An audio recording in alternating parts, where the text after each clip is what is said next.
ఈ దేశానికి ఈరోజు మేము ఒక దిక్సూచిగా నిలబడదలుచుకున్నాం. దానికి సంబంధించి కేంద్ర ప్రభుత్వం మీద ఒత్తిడి తీసుకురావడానికి కార్యాచరణను తీసుకున్నాము.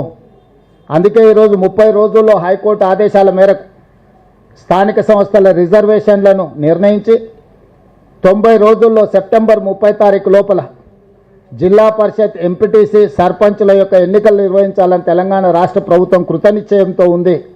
దాన్ని సాధించాలి అంటే కేంద్ర ప్రభుత్వం మా రిజర్వేషన్లను ఆమోదించాలి. కేంద్ర ప్రభుత్వం ఆమోదించాలి అంటే కేంద్ర ప్రభుత్వం మీద ఒత్తిడి తీసుకురావాలి. కేంద్ర ప్రభుత్వం మీద ఒత్తిడి తేవాలి అంటే పార్లమెంట్ సమావేశాలు జరుగుతున్నాయి. కాబట్టి ప్రధాన ప్రతిపక్ష నాయకులను కలిసి వీలైతే ఇండియా కూటమికి సంబంధించిన ఇతర రాజకీయ పార్టీలను కూడా సమన్వయం చేసుకొని ఈ రిజర్వేషన్లను సాధించి బలహీన వర్గాలకు న్యాయం చేయాలని ఈ పర్యటన చేపట్టినాం. మీడియా మిత్రుల సహకారాన్ని కూడా తెలంగాణ రాష్ట్ర ప్రభుత్వం ఆశిస్తున్నది. జాతీయ స్థాయిలో చర్చ జరగాల్సిన అవసరం ఉన్నది. జాతీయ స్థాయిలో బీజేపీ ప్రభుత్వాన్ని, ఎన్డీఏ కూటమిని ఈరోజు మనందరం కూడా నిలదీయాలి. తద్వారా కొన్ని దశాబ్దాలుగా అణచివేతకు లోనవుతున్న బలహీన వర్గాలకు న్యాయం చేయాలని, ఏదైతే సోషల్ జస్టిస్ చేయాలని ఈరోజు రాహుల్ గాంధీ కాంగ్రెస్ పార్టీ అనుకుంటుందో దానికి సహకరించాల్సిందిగా విజ్ఞప్తి చేస్తున్నాం.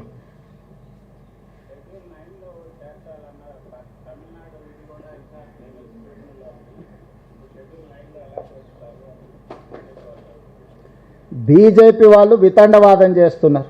శాసనసభలో చర్చ జరిగినప్పుడు బీజేపీ, బీఆర్ఎస్, ఎంఐఎం, సిపిఐ కూడా ఏకగ్రీవ తీర్మానానికి మద్దతు ఇచ్చారు. రాష్ట్ర బీజేపీ శాసనసభ్యులు ఒక పక్కన మద్దతు ఇస్తుంటే, కేంద్ర బీజేపీ తాత్సారం చేస్తుంటే, నూతనంగా నియామకం ద్వారా తెలంగాణ రాష్ట్ర అధ్యక్షుడిగా మారిన రామచంద్రరావు గారు, మీరు ఎలా చేస్తారు, మీరు హామీ ఇచ్చుకుంటే మీరే చేసుకోండి, లేకపోతే ముస్లింలను రిజర్వేషన్ల నుంచి తొలగించండి అని చెప్పి వితండవాదం చేస్తున్నాడు. ఇవాళ బీజేపీకి ఒక రాజ్యాంగం, కాంగ్రెస్ పార్టీకి ఇంకొక రాజ్యాంగం లేదు.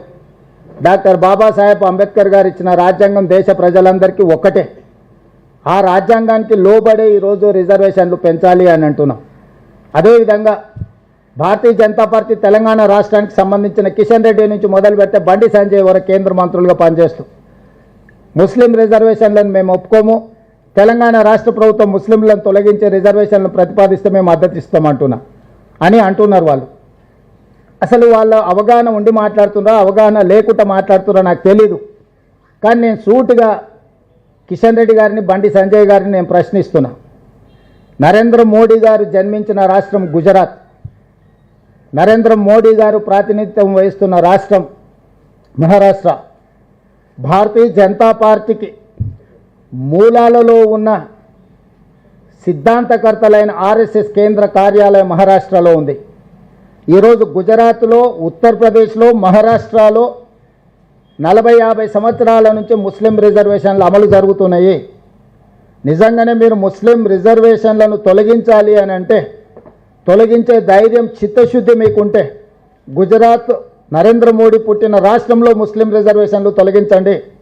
ఈ దేశ ప్రధానమంత్రిగా, పార్లమెంట్ సభ్యుడిగా ప్రాతినిధ్యం వహిస్తున్న ఉత్తరప్రదేశ్లో మీరు ముస్లిం రిజర్వేషన్లను తొలగించండి.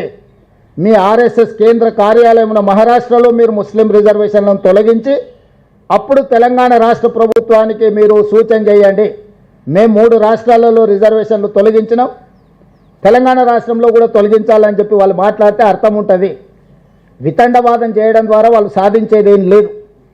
ఇది ముస్లిం రిజర్వేషన్లను అడ్డుకోవడానికి చేస్తున్న కుట్రగానే మేము భావిస్తున్నాం తప్ప ఇంకొకటి కాదు. నిజంగానే భారతీయ జనతా పార్టీ, అమిత్ షా గారు ఒక మాట చెప్పారు, కొన్ని దశాబ్దాల క్రితం నుంచే మేము ముస్లిం రిజర్వేషన్లు అమలు చేస్తున్నాం గుజరాత్లోని ఒక ఇంటర్వ్యూలో. మరి ముస్లిం రిజర్వేషన్లు అమలు చేస్తున్నాం, భవిష్యత్తులో మేము అమలు చేస్తామని చెప్పిన అమిత్ షా గారిని భారతీయ జనతా పార్టీ నుంచి సస్పెండ్ చేస్తారా? కాబట్టి ప్రజల్ని తప్పుదోవ పట్టించి ఒక భావోద్వేగాలను రెచ్చగొట్టి రాజకీయ ప్రయోజనం పొందాలని ఎవరినో ఒకరిని, ఒక వర్గాన్ని అడ్డం పెట్టి వాళ్ళని సాకుగా చూపించి రిజర్వేషన్లు అడ్డుకోవాలనే ప్రయత్నము ఈరోజు భారతీయ జనతా పార్టీ చేయదలుచుకుంటే ప్రజలు తెలంగాణ రాష్ట్రం నుంచి పూర్తిగా తూర్చిపెట్టేస్తారు బీజేపీ పార్టీని. అందుకే ఈరోజు ఇట్లాంటి వితండవాదాలకు తావివ్వకుండా తెలంగాణ రాష్ట్ర ప్రభుత్వం అమలు చేయదలుచుకున్న 42% స్థానిక సంస్థల ఎన్నికల్లో రిజర్వేషన్ల బిల్లును కేంద్ర ప్రభుత్వం తక్షణమే ఆమోదించడం ద్వారా బలహీన వర్గాలకు అండగా